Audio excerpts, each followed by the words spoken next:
Hoje eu quero conversar com vocês a respeito de sentimentos. Na verdade, eu quero conversar com vocês a respeito de dois sentimentos. O primeiro, a iniquidade, e o segundo, o amor. Porque eu quero compartilhar com vocês um versículo da palavra de Deus que está escrito lá no Evangelho de Marcos, capítulo 24, versículo 12, no qual Jesus disse assim aos seus discípulos: e por se multiplicar a iniquidade, o amor se esfriará de quase todos. E por se multiplicar a iniquidade, o amor se esfriará de quase todos. Essa passagem, ela é bem conhecida de todos os cristãos, está escrito lá no Evangelho de Mateus 24, como eu acabei de dizer, naquela parte desse Evangelho de Mateus, onde Jesus anuncia quais serão as evidências que vão demonstrar o princípio das dores dos fins dos tempos.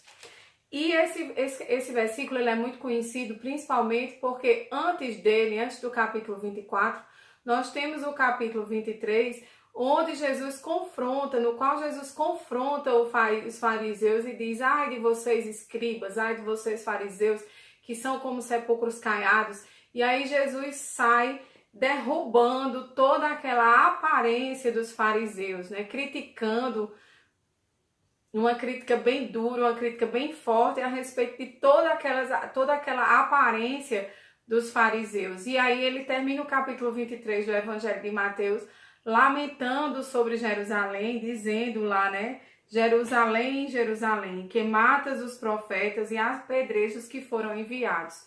Ele termina o capítulo 23 lamentando sobre Jerusalém, e aí começa o capítulo 24 anunciando quais vão ser as evidências dos princípios das dores e dos fins dos tempos.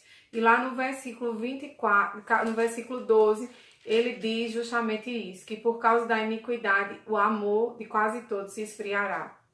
E é por essa razão que eu quero conversar com vocês hoje a respeito de iniquidade e a respeito de amor. Qual é a relação que existe entre iniquidade e amor? Existe alguma relação? Não existe nenhuma relação.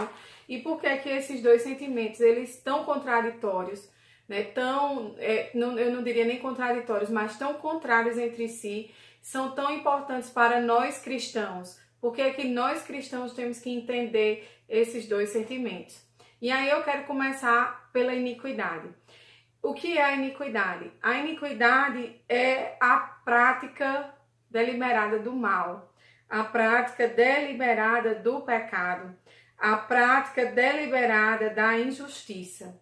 Então, uma pessoa iníqua é uma pessoa que deliberadamente pratica a maldade, pratica a injustiça e deliberadamente resolve viver uma vida de pecado. Porque o pecar é uma característica do cristão. É uma característica do ser humano, da qual nós cristãos devemos nos afastar e devemos nos esforçar por afastar. Mas o pecado ele é algo que é inerente à condição humana, né? Nós cristãos devemos procurar viver uma vida longe do pecado. Mas aquela pessoa que deliberadamente age com vistas a praticar a maldade, a injustiça e o pecado, ela é considerada uma pessoa iníqua e ela vive uma vida de iniquidade. O que é que acontece? O que foi que Jesus disse aqui nesse versículo 12 do capítulo 24 do Evangelho de Mateus? Que o amor ia se esfriar por causa da prática da iniquidade. E aí nós somos levados a questionar o seguinte: por que é que a iniquidade ela se instala no coração do homem? Se nós cristãos devemos nos afastar da iniquidade, devemos optar e escolher deliberadamente viver uma vida longe do pecado, por que é que a iniquidade ela se instala no coração do homem ou do ser humano? Ou fazendo a pergunta de uma outra forma: o que é que nós fazemos para não coibir a iniquidade, né? E aí eu quero refletir com vocês, eu estava refletindo essa semana sobre o Salmo 36. Porque o Salmo 36, que é um salmo de Davi, que começa intitulado da seguinte forma: Malícia do homem e benignidade divina, né? Um salmo do rei Davi, que escreveu vários salmos, e nesse salmo Davi confronta dois sentimentos que são absolutamente contraditórios: a malícia ou a maldade do ser humano e a benignidade, o amor de Deus. E aí Davi começa no Salmo 36, nos capítulos vou ler com vocês em primeiro lugar os versículos de 1 a 4 do Salmo 36, Davi começa dizendo assim: há no coração do ímpio a voz da transgressão, não há temor de Deus diante dos seus olhos. Porque a transgressão o lisonjeia aos seus olhos e lhe diz que a sua iniquidade não há de ser descoberta nem detestada.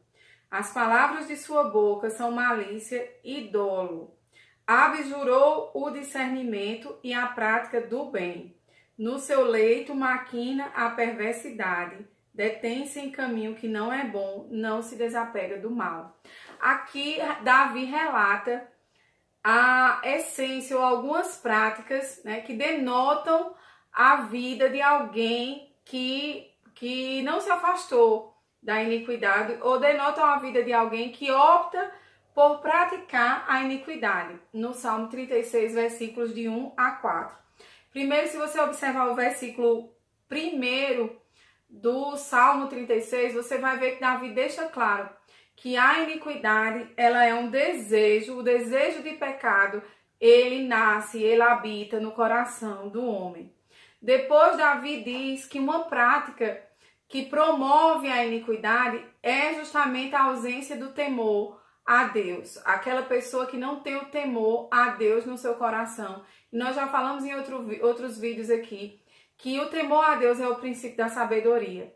Então, Davi relata aqui no inciso 2, há no coração do ímpio a voz da transgressão. Ou seja, no coração do ímpio existe uma voz falando constantemente no coração do ímpio sobre a transgressão, sobre a maldade.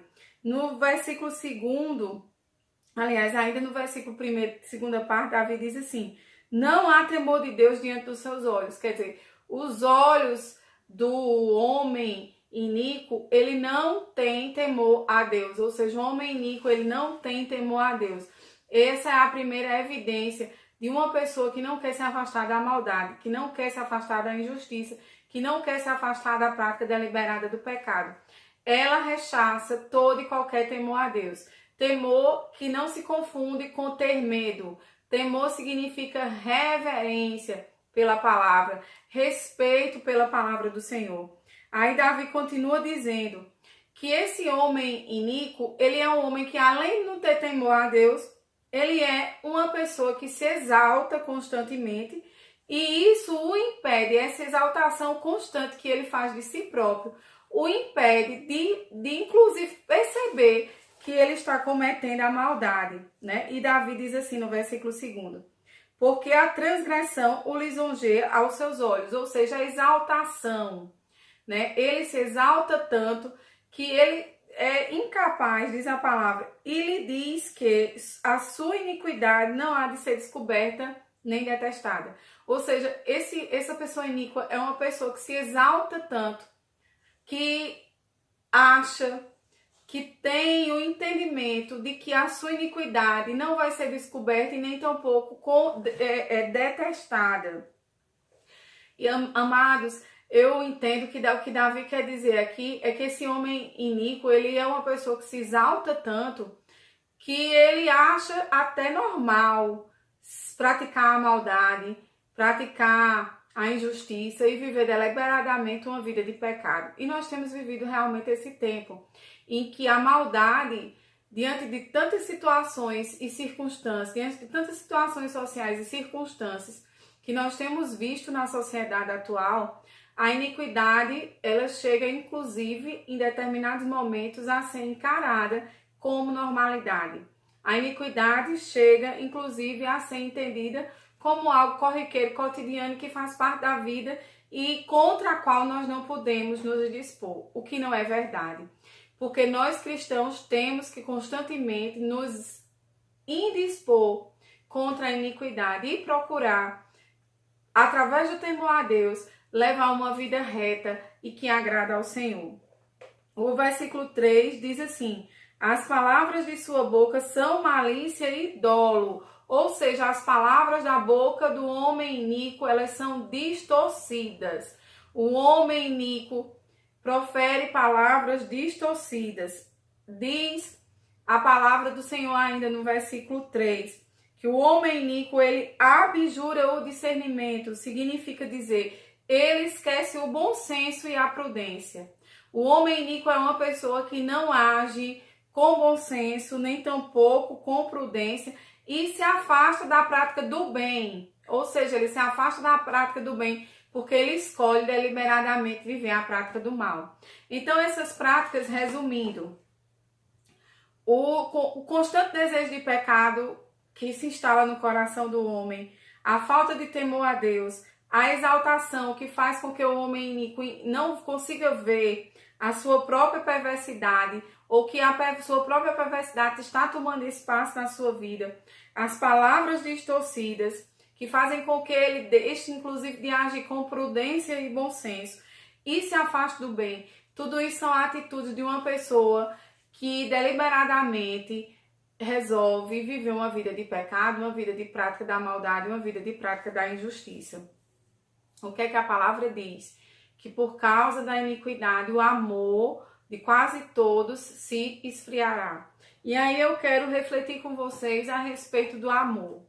Nós constantemente dizemos, muitas vezes, ao namorado, ao marido, eu te amo, eu te amo. E nós achamos que o amor é um sentimento. Essa semana, refletindo sobre essa palavra, eu cheguei à seguinte conclusão: o amor não é um sentimento, o amor é uma pessoa. Como está escrito lá no livro de 1 João 4, capítulo 4, versículo 8, Deus é amor. João diz, Deus é amor. Então, o amor não é um sentimento, o amor é uma pessoa.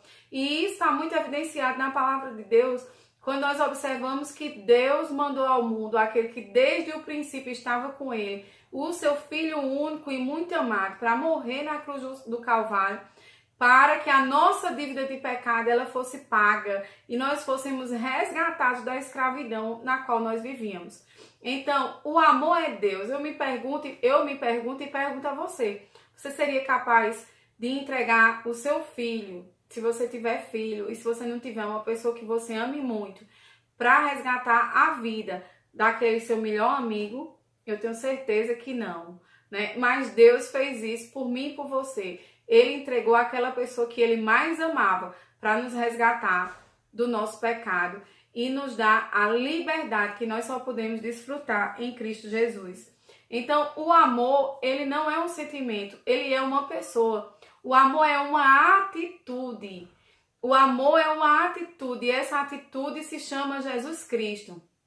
Certa feita, eu vinha escutando o rádio do carro e escutando um pastor pregando a respeito do amor e de um homem que chegava para conversar com outro sábio e falava da sua esposa e tal, e reclamava, e ele ficava só calado e ele fazia isso por uma semana. E depois desse sábio escutar esse homem reclamando a respeito da esposa por uma semana, ele pergunta ao sábio, e aí o que é que eu faço? Aí o sábio responde, ame. Aí ele disse, mas eu não posso. E o sábio diz, amar é uma questão de decisão. Então, amados, o amor não é um sentimento, o amor é uma atitude concreta. A atitude concreta que cujo exemplo nos foi dado, cuja manifestação de amor maior nos foi dada por Deus que entregou Jesus Cristo naquela cruz. Então, amar é atitude, né? E o amor genuíno, o amor ágape, ele está escrito também na Bíblia, lá no livro de 1 Coríntios 13, capítulos de 4 a 7, que eu quero ler com vocês. Eu faço questão de ler com vocês esse versículo, porque o amor é algo que tem sido hoje em dia muito banalizado. E a palavra do Senhor diz assim, o amor é paciente e bondoso. Você tem sido paciente e bondoso para com as pessoas que você diz que ama? O amor não é ciumento nem presunçoso, ou seja, o amor não tem ciúme nem tampouco se exalta. Não é orgulhoso nem grosseiro. O amor não é orgulhoso nem grosseiro. Você tem sido grosseiro com as pessoas que você diz que ama? Não exige que as coisas sejam à sua maneira. Quantas vezes nós queremos que as coisas sejam do jeito que a gente quer? Não é irritável nem rancoroso. Não se alegra com a injustiça, mas sim com a verdade. O amor nunca desiste. O amor nunca perde a fé. Sempre tem esperança e sempre se mantém firme. Esse é o amor genuíno. É esse amor que Deus disse que se esfriaria com a prática da iniquidade. Esse amor, o amor ágape, o amor genuíno, o amor que provém de Deus. E só existe amor se o amor provier de Deus. Está escrito lá no Salmo 127, versículo 1, que se o Senhor não edificar a casa, em vão trabalham os que a edificam. Ou seja, se o amor não for uma atitude que você escolhe tomar com fundamento no amor primeiro derramado por Cristo Jesus nas nossas vidas, por Deus, aliás, nas nossas vidas, através da morte de Cristo Jesus, do sacrifício de Cristo Jesus, eu vou dizer uma coisa mais, não existe amor. Pode até existir algum tipo de sentimento, muito bom, inclusive, mas não o amor genuíno, o amor ágape, o amor que a Bíblia nos descreve. E aí eu quero lhe perguntar, como alcançar o amor? Em primeiro lugar, a resposta é dada pelo próprio capítulo 24, versículo 12 do Evangelho de Mateus. Como alcançar o amor? Em primeiro lugar, se afastando da iniquidade. E para se afastar da iniquidade, temos que evitar a prática ou as práticas descritas no Salmo 36, no Salmo 36, versículos de 1 a 4. Temos que evitar aquelas práticas. E em segundo lugar, amando a Deus sobre todas as coisas. Nós alcançamos o amor de Deus amando a Deus sobre todas as coisas e ao nosso próximo como a nós mesmos. Eu sei que eu tenho sido redundante, eu acho que este é o terceiro vídeo em que eu falo disso, mas nós temos que amar. E esse mandamento de amar a Deus sobre todas as coisas e ao nosso próximo como a nós mesmos está relatado em vários versículos da Bíblia, mas eu quero lhe lembrar nessa noite especificamente do capítulo 10 do Evangelho de Lucas, Lucas 10, 27. Segundo, como alcançar o amor de Deus? Obedecendo. A Bíblia, lá na primeira carta de João, capítulo 5, versículo 3, eu quero compartilhar essa passagem com vocês. João, o evangelista, João disse assim, no capítulo 1 João, primeira carta de João, capítulo 5, versículo 3. Amar a Deus significa obedecer aos seus mandamentos e seus mandamentos não são difíceis. Então, amados, obedecer a Deus é um passo também para que nós possamos alcançar o amor de Deus. Vamos recapitular? Como alcançar o amor de Deus? Primeiro, nos afastando da prática da iniquidade e evitando as atitudes que estão descritas lá no Salmo 36, versículos de 1 a 4. Segundo, como está escrito no livro de Lucas 10, capítulo 10, versículo 27, amando a Deus sobre todas as coisas e ao nosso próximo como a nós mesmos. Terceiro, obedecendo, como está escrito lá em 1 João, capítulo 5, versículo 3. Amados, sabe qual é a consequência daqueles que se aproximam, que se afastam da prática da iniquidade e se aproximam do amor de Deus? A palavra, o Salmo 36 também descreve, nos versículos 7 a 10, que aquele que alcança o amor, ou que busca o amor de Deus, ele vai desfrutar de proteção à sombra das asas do Senhor. Você já imaginou um dia muito quente em que você precisa de uma sombra e a gente corre para um canto, para uma sombra, para um lugar onde não tenha sol? Já imaginou a maravilha de desfrutar a proteção, a sombra das asas do nosso Deus Todo-Poderoso? Segundo, aqueles que se aproximam do amor de Deus, está escrito no Salmo 36, versículos de 7 a 10, eles terão comida e bebida, terão luz e terão um derramamento de amor e justiça sobre as suas vidas. Essa é a promessa daqueles que se afastam, ou essa é a promessa para aqueles que se afastam da prática da iniquidade, que se aproximam do amor de Deus. A palavra que nós lemos hoje, capítulo 24, versículo 12 do Evangelho de Mateus, diz assim, que o amor de quase todos se esfriará. Você quer fazer parte de que grupo? Daquele grupo das pessoas cujo amor esfriou ou daquele grupo de pessoas cujo amor ainda continua quente?